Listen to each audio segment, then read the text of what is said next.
Baiklah. Assalamualaikum warahmatullahi wabarakatuh. Waalaikumsalam warahmatullahi wabarakatuh. Selamat siang anak-anak. Siang Bapak. Alhamdulillah ya, kita hari ini dapat ketemu kembali dalam mata pelajaran PPKN. Sebelum kita memulai pelajaran, alangkah baiknya kita berdoa terlebih dahulu. Silahkan KM Gilang untuk memimpin doa. Siap Bapak. Rekan-rekan, teman-teman semua, sebelum kita mulai pembelajaran, marilah kita berdoa bersama-sama. Berdoa mulai. Berdoa selesai. Sekian Pak. Ya, Bapak share screen dulu ya materinya. Sudah terlihat anak-anak? Ya. Sudah Pak. Materi kita hari ini adalah mengenai sistem hukum di Indonesia ya. Nah, sebelum kita memulai pelajaran supaya lebih semangat lagi, kita menyanyikan salah satu lagu wajib nasional, yaitu adalah Garuda Pancasila ya.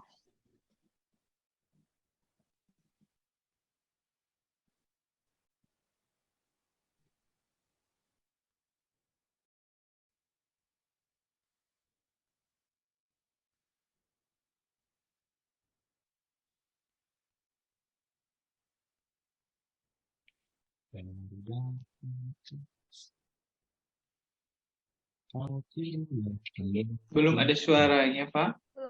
Suaranya? Iya, Suaranya belum ada. belum Oh, ada. oh, ya, coba dulu ya. Kalau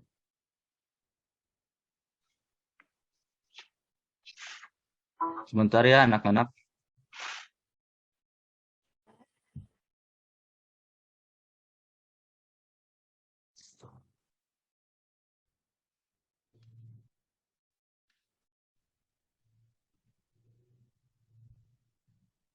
Saya ganti dulu.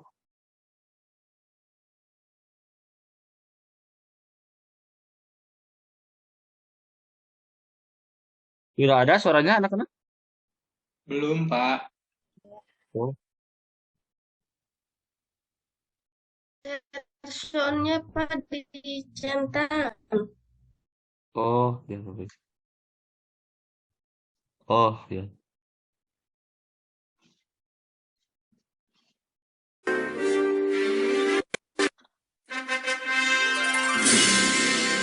Sudah ada anak-anak? Sudah Pak. Ya. Baiklah, supaya lebih semangat lagi, kita menyanyikan salah satu lagu wajib nasional Garuda Pancasila secara bersama-sama ya.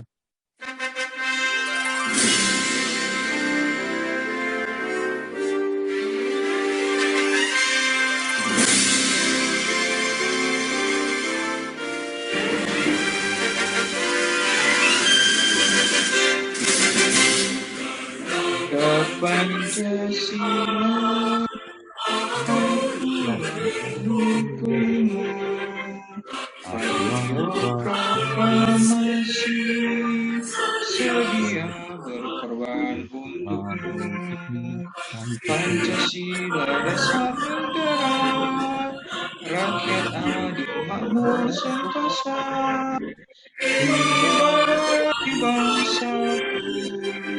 Ayo maju, maju, ayo maju, maju, ayo maju.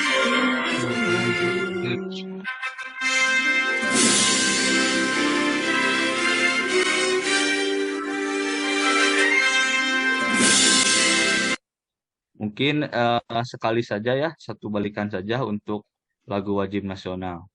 Semoga ya dengan didengarkannya lagu wajib nasional, semangat kita untuk belajar hari ini, terutama belajar PPKN, bertambah seperti itu ya anak-anak. Siapa? Ya,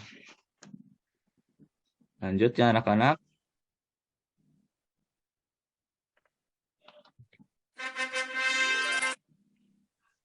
Nah, kita masuk ke materi bab pertama, bab yang ketiga ya di kelas 11 ini. Sebelumnya, Bapak ingin bertanya ya kepada kalian anak-anak, kira-kira materi apa saja yang sudah kita pelajari di bab sebelumnya? Saya, Pak. Silakan. Ya, boleh Rima. Minggu kemarin kita sudah bahas demokrasi, Pak. Ya, betul sekali ya, Rima. Jadi di bab sebelumnya kita sudah membahas materi mengenai bagaimana penerapan demokrasi Pancasila seperti itu dari waktu ke waktu seperti itu. Oh ya, lupa ya, Bapak belum mengabsen. Saya cek kehadiran dulu ya. Ya, Saya Pak. kira semuanya sudah hadir semua ya, jadi tidak ada yang tidak hadir. Artinya hari ini kita dapat belajar secara full team seperti itu. Ya, Saya harapkan ya semuanya bisa menjaga kesehatan ya untuk kedepannya karena dalam proses pembelajaran diperlukan tubuh yang fit seperti itu. Ya, kita lanjut ya. Jadi materi yang sebelumnya sudah kita bahas di pertemuan sebelumnya adalah atau di KD sebelumnya adalah mengenai dinamika penerapan demokrasi Pancasila seperti itu. Nah, sebelum kita lanjut ke materi pokok, Bapak akan mengecek dulu ya, anak-anak, bagaimana pengerjaan dari tugas yang sudah Bapak kasih ya ke kalian di minggu kemarin mengenai tugas kelompok seperti itu. Jadi ini kurang lebihnya sudah ada 4 kelompok yang sudah memberikan atau mengumpulkan tugas melalui aplikasi atau website Google Drive. Jadi Bapak ucapkan terima kasih ya kepada semua kelompok yang sudah membagikan atau sudah mengupload tugas mengenai materi dinamika penerapan demokrasi Pancasila. Lanjut. Nah, kita kembali lagi ke laptop ya, kembali lagi ke materi yang akan kita pelajari seperti itu. Lanjut ya, di sini coba kalian perhatikan gambar berikut ini ya. Terlihat anak-anak gambarnya? lihat, Pak. Lihat, Pak. Jadi ini gambar apa anak-anak kelihatannya? Ada itu, Pak. Bis Budiman. Bus Budiman ya. Nah, Di Bus Budiman itu ada sekelompok apa ini ya, remaja mungkin ya, remaja di mana ya. memegang spanduk Om Telolet Om, Om Telolet Om. Seperti itu ya. Ya, Pak. Kira-kira menurut pendapat kalian ya, ada yang salah tidak dengan gambar ini? Ya, silakan. Gilang, kalau menurut Gilang, apakah ada yang salah tidak dengan gambar ini? Ada, Pak. Itu bahaya di pinggir jalan. Ya, betul sekali ya. Berkumpul di pinggir jalan itu bahaya, Pak. Ya, betul sekali. Jadi ini adalah salah satu contoh pelanggaran ya, pelanggaran peraturan yang terjadi di masyarakat. Dulu ini pernah booming ya, jadi ada banyak anak-anak yang istilahnya mah menyetop bus ya. Om telolet om telolet om dan lain sebagainya. Itu tentu saja membahayakan ya bagi jiwa mereka, membahayakan bagi mereka, membahayakan juga bagi para Orang pengendara lain. ya, orang lain seperti itu. Lanjut ya anak-anak. Nah, tentu saja ya di bab ini kita akan belajar mengenai hukum ya. Sebelumnya tentu kalian sudah tidak asing lagi ya dengan apa yang dimaksud dengan hukum dan hukuman. Kira-kira beda tidak hukum dan hukuman? Apa perbedaan hukum dan hukuman? Silakan. Beda, Siapa yang Pak. ingin Pak, memberikan saya. pendapatnya? Ya, silakan, Gilang. Ya, hukum dan hukuman itu beda, Pak. Jadi kalau hukum itu bentuknya biasanya peraturannya itu hukum, sedangkan hukuman itu sanksinya gitu. Jadi aturannya itu bentuknya dalam bentuk hukum dan sanksinya itu ya disebutnya hukuman. Mungkin itu Pak perbedaannya kalau dari saya. Ya, betul sekali ya. Tepuk tangan dulu dong untuk Gilang ya. Jadi benar sekali ya konsepnya yang disampaikan oleh Gilang tadi. Jadi kalau hukuman itu berbentuk peraturan. Kalau hukum itu berbentuk peraturan.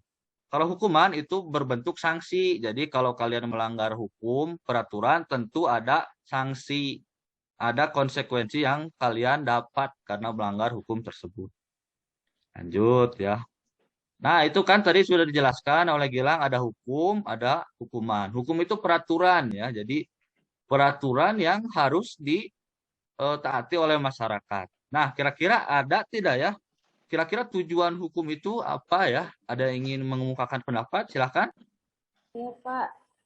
Ya, silakan, Ade. Tujuan adanya hukum itu untuk membuat masyarakat tertib, Pak. Ya, betul sekali ya. Tujuan untuk dibentuknya hukum itu adalah untuk membuat masyarakat itu tertib. Bayangkan kalian kalau hidup kalian tidak ada hukum. Tentu kalian akan seenaknya ya. Tidak ada Kacau, Pak. dosa ya kalau melanggar hukum dan sebagainya. Tidak ada rasa bersalah dan lain sebagainya. Seperti itu ya. Lanjut ya anak-anak. Nah, sebelum kita lanjut ke materi lebih dalam, di sini saya coba menyampaikan kompetensi dasar dan juga indeks pencapaian kompetensi. Jadi, apa saja yang harus kalian pahami, kalian dapatkan ya, kalian kuasai di materi ini. Kalian bisa baca ya. Jadi, mendeskripsikan sistem hukum dan peradilan di Indonesia.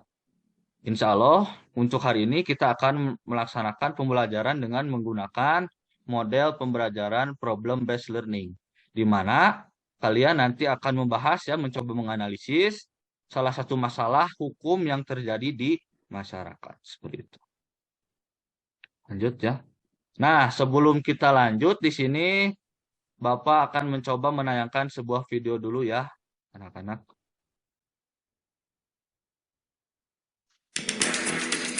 Masalah penegakan hukum di Indonesia. Sistem. Apakah sudah terlihat anak-anak? Sudah, Videonya? Pak. Sudah? Belum. Belum, Pak. Ya. Masalah penegakan hukum di Indonesia. Sistem peradilan dan penegakan hukum yang Belum, berfungsi Pak. baik. Baru suaranya Ada, saja. Pak. Oh, baru suaranya saja ya. Sebentar ya anak-anak. Saya tampilkan dulu ya.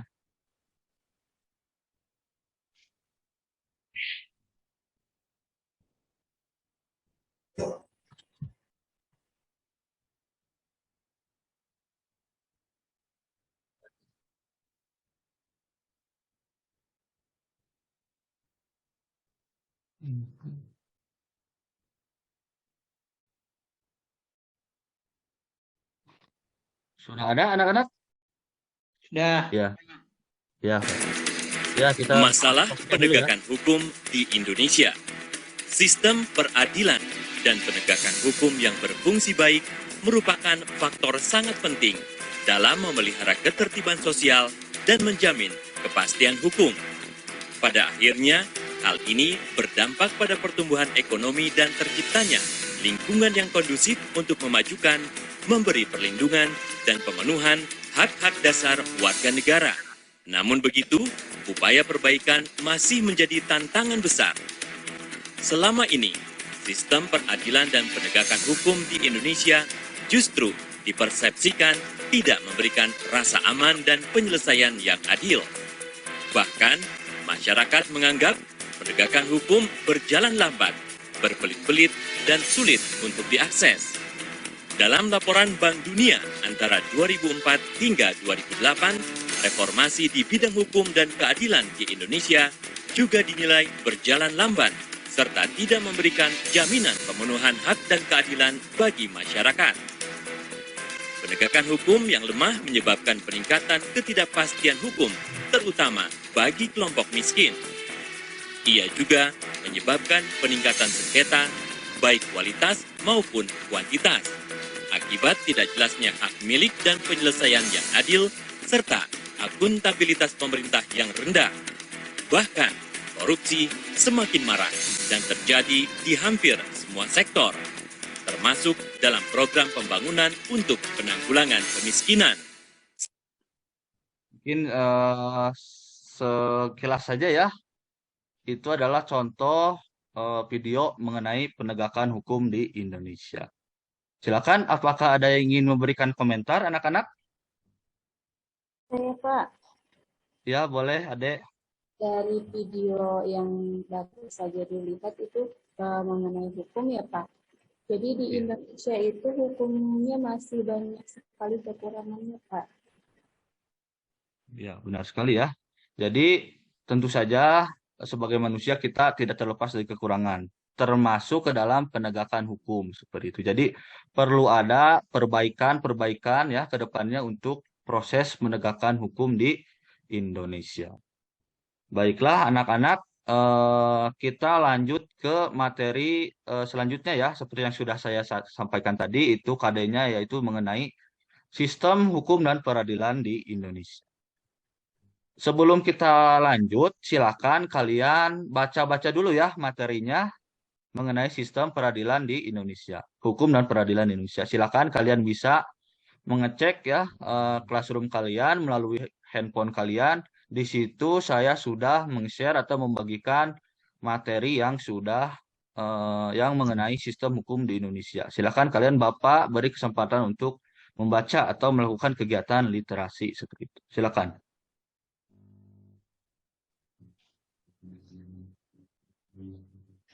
Ya, selesai anak-anak. Lanjut ya. Jadi yang sudah kalian baca itu adalah mengenai contoh sistem peradilan di sistem hukum di Indonesia. Dari mulai penggolongan hukum, bagaimana sanksi-sanksi apabila kalian melanggar hukum tersebut seperti itu ya. Nah, lanjut ya. Nah, untuk hari ini kita akan mencoba untuk melaksanakan eh, model pembelajaran yaitu adalah problem based learning ya. Jadi kalian nanti ya akan diberikan salah satu contoh masalah ya, contoh masalah penegakan hukum di Indonesia atau contoh penegakan hukum di kasus penegakan hukum di Indonesia seperti itu. Jadi nanti kalian akan membahas dan menjawab pertanyaan di mana kalian dituntut untuk menganalisis ya, menganalisis contoh penegakan hukum di Indonesia.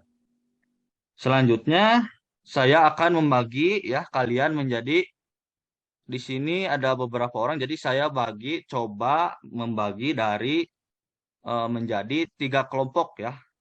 Di sini ada 3 kelompok, di mana ketua kelompok yang pertama itu ada Ade, kemudian ketua kelompok yang kedua itu ada Gilang, dan juga ada kelompok yang ketiga itu ketuanya itu adalah Rima seperti itu. Nah, saya akan membagikan dulu ya LKPD-nya kepada tiap-tiap kelompok.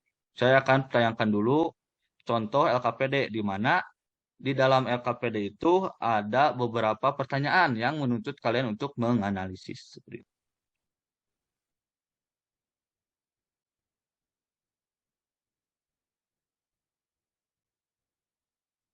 Ini ya. Sudah terlihat anak-anak LKPD-nya? Sudah, Pak. Sudah, Pak. Sudah ya. Ini adalah LKPD kita untuk hari ini.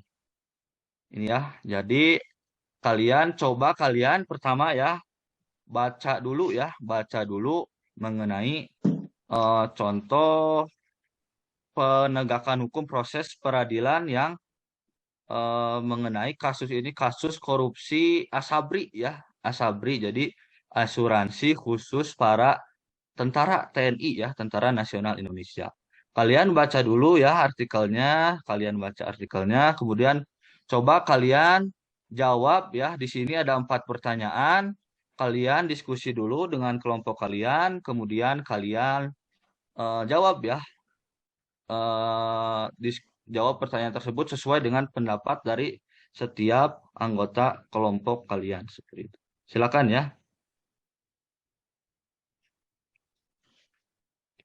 Ya, seperti itu ya. Nah, sambil kalian mengerjakan KPD, di sini Bapak ada video lagi ya. Mana? Video yang menjadi contoh ya, contoh penegakan hukum, terutama dalam penegakan peraturan lalu lintas ya, gitu ya.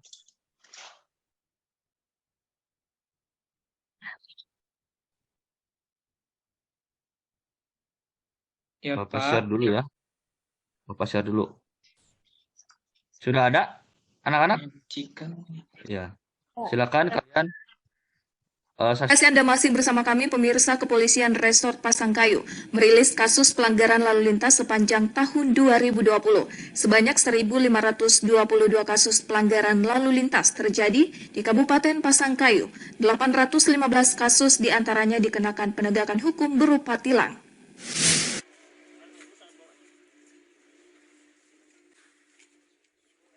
Kepolisian Resort Pasangkayu merilis penanganan kasus tahun 2020. Kasus pelanggaran lalu lintas menempati ranking pertama, yakni sebanyak 1.522 kasus. Sementara 815 kasus diantaranya dikenakan penegakan hukum penerapan tilang. Kasus pelanggaran lalu lintas di tahun 2020 mengalami penurunan dibandingkan tahun sebelumnya, yang mencapai 2.044 kasus. Berdasarkan data pada Satuan Lalu Lintas Polres Pasangkayu, jumlah pelanggaran lalu lintas turun 25%. Tahun 2020 itu sebanyak 1.522 pelanggaran lalu lintas. Jadi pelanggaran lalu lintas ini ada dua pelanggarannya. Satu dengan dilakukan secara persuasif atau teguran, itu sebanyak 710 teguran, dan untuk di pelaksanaan tilang sebanyak 812 tilang. Sementara itu, Kasat Lantas Polres Pasangkayu, Ibtu Jumanto Agung, mengatakan pelanggaran lalu lintas yang banyak terjadi adalah penggunaan helm yang tidak berstandar SNI dan surat-surat kendaraan yang tidak lengkap. Untuk pelanggaran lalu lintas yang selama ini kami tindak, yang terbanyak dari pelanggaran tidak menggunakan helm SNI, pengendara roda 2 yang sementara di jalan kami tangkap, khususnya pada saat pengaturan pagi dan sore untuk kebanyakan dari masyarakat. Selain kasus pelanggaran lalu lintas, Polres Pasangkayu juga menangani kasus lainnya, seperti kasus narkoba 46 kasus, pemerkosaan 3 kasus, pencabulan 7 kasus, pembunuhan 3 kasus, pencurian 25 kasus. Jelang malam tahun baru kemarin, Polres Pasangkayu juga berhasil mengamankan sejumlah minuman keras dan petasan. Masyarakat Kabupaten Pasangkayu diharapkan memiliki kesadaran bersama guna mencegah terjadinya pelanggaran hukum yang bisa merugikan masyarakat baik moral maupun material. Dari Pasangkayu, Yunus Suparlin, iNews melaporkan. Ya, itu ya anak-anak salah satu contoh kasus ya kasus penanganan hukum atau proses penanganan hukum yang diproses oleh pihak kepolisian. Sebelum kita lanjut ya diskusi kelompoknya, silakan apakah ada yang ingin memberikan komentar mengenai penayangan video tadi mengenai contoh proses penanganan pelanggaran hukum seperti itu. Silakan, ada yang mau? Saya, Pak. Ya, silakan Rima. Jadi dari video tadi kita dapat menyimpulkan bahwa tingkat pelanggaran lalu lintas di Indonesia itu masih tinggi. Tadi salah satunya disebutkan pelanggarannya tidak memakai helm yang paling banyak, Pak. Ya, betul sekali ya. Tepuk tangan untuk Rima ya. Ada yang ingin berkomentar lagi? Silakan. Siapa? Yang ingin menambahkan komentar? Ya, Gilang Saya ya, mungkin, boleh. Pak. Silakan, Gilang. Ya, Ya. jadi untuk menekan tingkat pelanggaran itu diperlukan juga Pak sosialisasi kepada masyarakat gitu ya terkait aturan atau hukum gitu. Itu mungkin Ya. Pak tambahannya. Ya, tepuk tangan untuk Gilang ya. Terima kasih Gilang ya yang sudah memberikan tanggapannya. Terima juga tadi.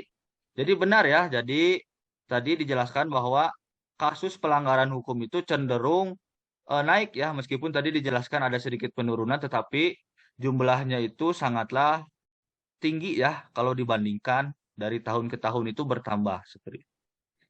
Nah, kan tadi saya sudah memberikan tugasnya ya per kelompok. Bagaimana? Apakah sudah mengerjakan tiap-tiap kelompok? Sudah beres? Mencoba untuk Pak. mendiskusikan? Pak. Sudah. Sudah beres? Ya, sudah beres ya. Nah, sekarang setelah kalian berdiskusi mengenai berbagai macam salah satu artikel dan juga bagaimana kalian menjawab pertanyaan di mana kalian menganalisis ya pertanyaannya itu. Sekarang kita coba presentasi ya tiap kelompok. Silakan Bapak tayangkan dulu ya LKPD-nya yang sudah Bapak share. Ini ya.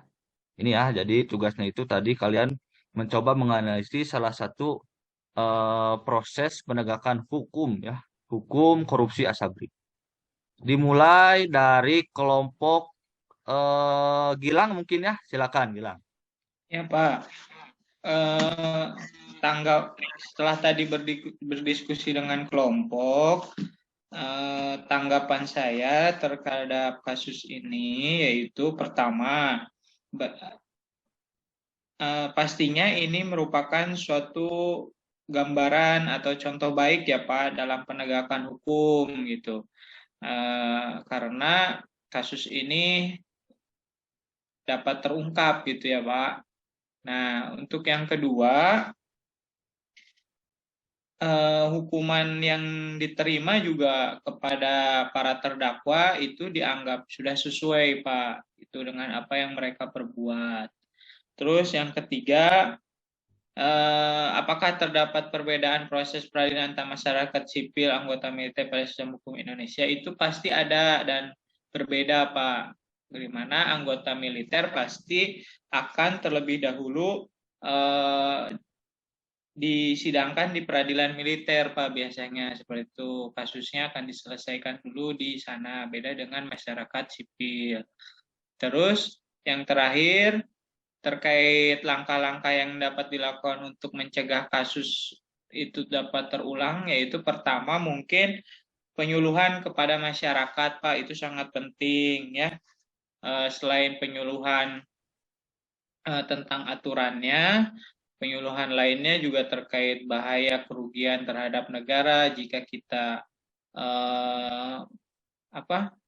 korupsi gitu ya, itu sangat fatal gitu Pak, sehingga penyuluhan ini sangat penting dilakukan kepada masyarakat. Itu yang pertama.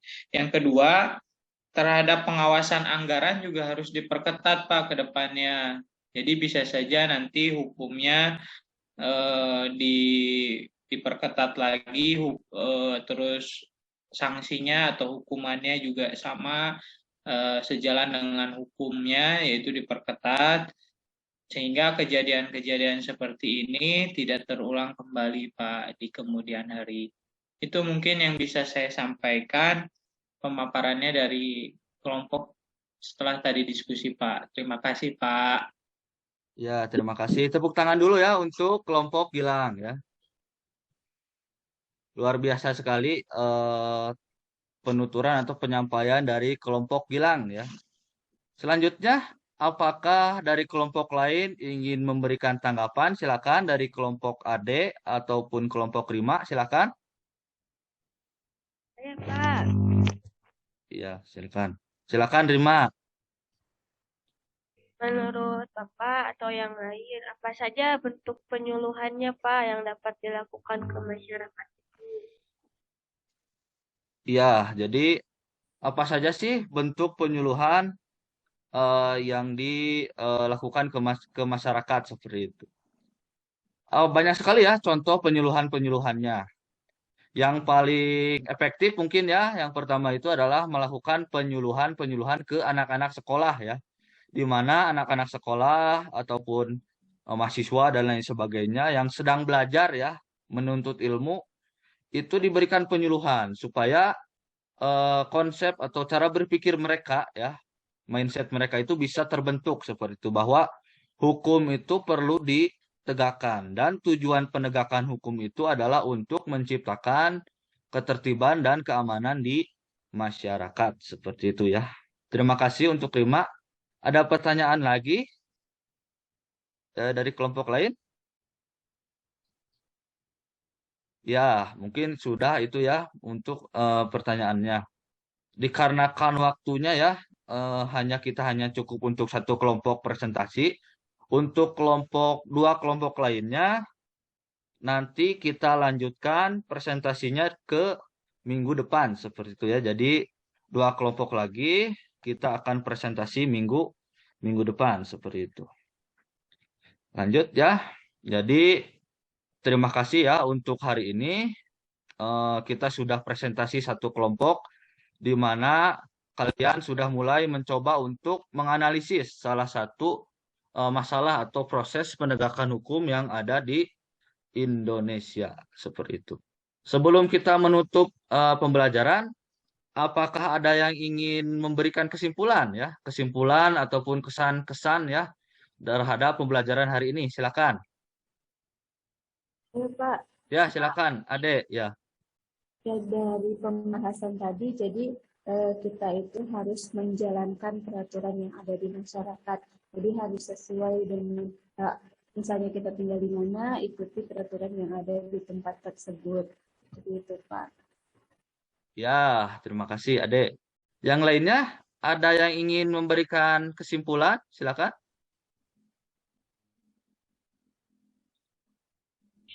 Ya, Rima mungkin? Ya, Pak. Ya, ya silakan Rima.